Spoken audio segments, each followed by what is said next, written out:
Welcome to Capernwray, albeit still just by screen, I'm afraid. It's been a horrible day here today. It's been cold, it's been wet, it's been windy, but maybe that's appropriate weather on a day that we have to make the announcement that we're going to cancel pretty much all of our summer programme that we'd hoped to deliver this year. We'll keep Equipped and Men's Weekend on the programme at the end of summer, but everything up to that, if you'd booked it on one of those holidays, you'll have received an email to explain the refund process or how to make a donation to Capernwray, and we really appreciate the support that's been shown in that area. Or you can just delay that process just in case a future visit to Capernwray is possible this year. So refresh at the start of summer with Summit, and then Family Week 1, Family Week 2, International Youth Week 1, 2, 3, Family Week 3, Family Week 4 and One Parent Family Week. We are very sadly saying that these are not going to be possible to run this summer.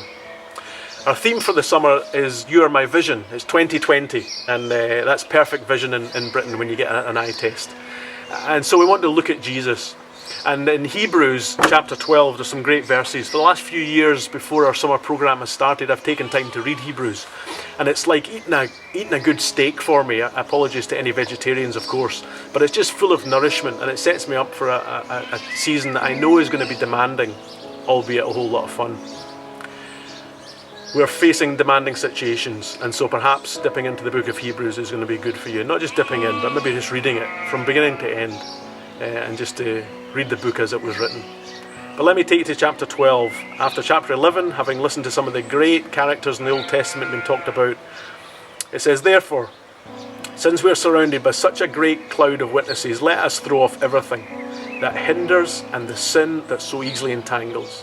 And let us run with perseverance the race marked out for us. Let us fix our eyes on Jesus." You are my vision. "Let us fix our eyes on Jesus, the author and perfecter of our faith, who for the joy set before him endured the cross, scorned its shame, and sat down at the right hand of the throne of God. Consider him who endured such opposition from sinful men, so that you will not grow weary and lose heart." And the writer to Hebrews isn't saying, well, look what Jesus did, try and copy him. If you read the whole book, it's explaining Jesus is there to help you every step of the way. Jesus comes and lives inside you.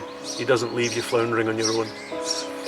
I hope, although a visit to Capernwray is not possible, that you will be able to spend time and see Jesus this year. Perhaps not here, but it doesn't need to be here. Although people say Capernwray is a place where God changes lives, and it is. We see it all the time. It's not the only place. God changes lives when people take time to read his word, to cry out to him, to be honest with him, and to look to Jesus. And so we hope you can do that. Well, it's a sad note to bring to you the cancellation of our programme, but let me leave you with some visions from Capernwray over the last few months, where we've had a beautiful spring and have enjoyed nature in the plants, as well as the little lambs and everything else that runs around Capernwray. So enjoy the sights, and may it bring back some great memories. God bless you.